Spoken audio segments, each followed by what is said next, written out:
Socialist Democrat Zoran Mamdani declared victory in New York City's Democratic mayoral primary last night. He would be the first Muslim elected mayor of the city if he were to win.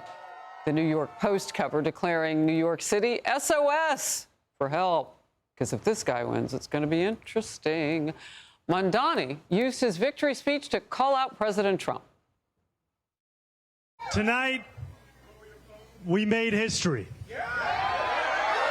We have won because New Yorkers have stood up for a city they can afford. And it's where the mayor will use their power to reject Donald Trump's fascism. Former New York Governor Andrew Cuomo conceded the primary. He did not rule out running in the general election as an independent. Incumbent Mayor Eric Adams is already running as an independent. A former Republican New York State Assemblyman had a message for Cuomo and Adams. I am calling on former Governor Cuomo and Mayor Adams to not run the race in November. You have no chance. You will only divide the vote. I know that both of you understand how dangerous Mamdani is. Please, I plead with you, get out of the race so we can defeat Mamdani, and we will. Yeah, the fear is the anti-Semitism things that Mamdani reportedly has spewed. Nate Foy is outside of City Hall. Nate. Hey, Harris. The 33-year-old Zoran Mamdani, a self-described democratic socialist, has big changes in mind for America's largest city. He's promising free buses, free childcare, and city-owned grocery stores, all paid for by tax hikes on wealthy New Yorkers and businesses. As you mentioned, he overcame, at least so far, accusations of anti-Semitism during his campaign. He refuses to acknowledge Israel's right to exist as a Jewish state and posted one day after the October 7th terror attack criticizing Israel, not Hamas, writing, quote, "The path toward a just and lasting peace can only begin by ending the occupation and dismantling apartheid." Here he was last night trying to appeal to Jewish voters. You have my word to reach further, to understand the perspectives of those with whom I disagree, and to wrestle deeply with those disagreements. Harris, Mamdani's victory, at least for now, stalls former Governor Andrew Cuomo's comeback attempt from his sexual harassment scandal in 2021. But current Mayor Eric Adams says Mamdani can't be trusted. He's a snake oil salesman. He will say and do anything to get elected. Think about this for a moment. He wants to raise 1%. He wants to raise tax on 1% of New Yorkers' high-income earners. As the mayor, you don't have the authority to do that. You know who has the authority to do that? An assemblyman, which he is. He wants to do free buses. He could have done it at assemblyman. Former Governor Cuomo left the door open to possibly run as an independent in the general election. First, these results in the primary need to become official with New York City's ranked choice voting system. But we could have a pretty stacked ticket with three big-name Democrats in the general election alongside Curtis Sliwa, who's running as a Republican this fall. We'll send it back to you, Harris. Nate Foy, very interesting race. Good to see you. Polling expert and political analyst Nate Silver says Mamdani delivered the Democratic establishment the thrashing it deserved. His victory, quote, demonstrates how the Democratic establishment is out to lunch, with much of it backing Cuomo, an obviously flawed candidate who came to prominence because of his family name, who has not lived in New York City in decades, and whose preferred bagel order consists of an English muffin. This opened the door for Mamdani's far-left extremism, and we've heard a lot of it on multiple occasions. Watch this. How many more New Yorkers will you detain? How many more New Yorkers without going? Do you believe in the First Amendment? Do you believe in the First Amendment, Tom Homan? When we talk about defund the NYPD, the entirety of the push is defund the NYPD and refund all of these different social services. Does that just make you uncomfortable? Like the phrase globalized intifada, from the river to the sea? You know, I know people for whom those things mean very different things. Arabic words can be twisted, can be distorted, can be used to justify any kind of meaning. To millions of people, particularly Jewish Americans, globalize the Intifada from the river to the sea only means one thing. Steve Hilton, former senior advisor to David Cameron and Republican candidate for governor.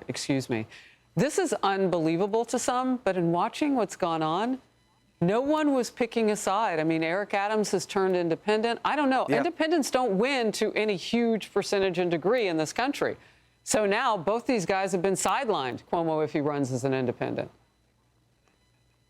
Exactly. I mean, it just shows you, exactly as Nate Silver was saying, what a complete disaster the Democratic Party generally is in now. And when I hear all these promises from Mamdani about how everything's going to be affordable when the government runs it, I mean, it reminds me of that famous saying about government-run healthcare. If you think healthcare is expensive now, just wait till it's free.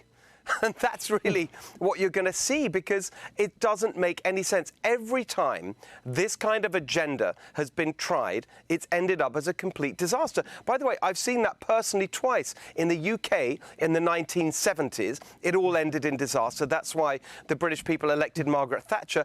And look what we have now in California. If you think what Mamdani is promising is extreme, it's basically the kind of policies we have here. Just look at, for example, the Fast Food Council in California. Basically, fast food companies are now run by the government in California, and it just means that they're closing down, jobs are going, everything is a disaster when you have more and more government. And so the real question is why? And I think that actually it's the failure not just of the politics of the Democratic Party, but policy as well. People are desperate for change in New York, and the Democrats have let people down. Look, this actually is something that I've seen. I couldn't believe it when I saw it recently in a communist nation that had those, those government-run grocery stores. You don't get to choose what they're selling you. So you better like what they've got, and in small portions, already picked out for what they know about you. Exactly. And by the way, actually, there's a third example of it that I can attest to personally. My parents are Hungarian. When I was a kid, we used to go back to communist Hungary. And that's exactly what it was. The grocery stores run by the government. I mean, everything was unreal, poor quality. You had to wait in line 3 times to get anything. This is the future of New York, America's leading city. It is such a joke. But again, we have to ask why. And the reason is the policy failures of Democrat-run cities and states. They are the ones that have made everything so expensive, everything so disastrous, that people are just grasping for any solution. This is going to make it worse, of course, but we've got to understand the failure that led to it. Yeah, it's really sad. And you had that example as well. I mean, we've seen it. Already struggling New Yorkers, it's going to hurt them even more. All right, we'll move on. The House Oversight Committee has set up more interviews with former Biden aides as part of their investigation into his declining health while he was in office. Axios has a headline: GOP probes aim to keep spotlight and blame on Biden. The first Biden staffer, Neera Tanden, testified behind closed doors yesterday for more than 4 hours. She served as director of the White House Domestic Policy Council. Tanden reportedly admitted she was authorized to use an auto pen. Here she is after that interview. I answered every question, was pleased to discuss my public service, and it was a thorough process, and I'm glad I answered every question. Was there an effort to disguise President Biden's condition? Absolutely not. Congressman Scott Perry was in that interview. Here he is. It's going to be difficult to get candid and likely truthful answers.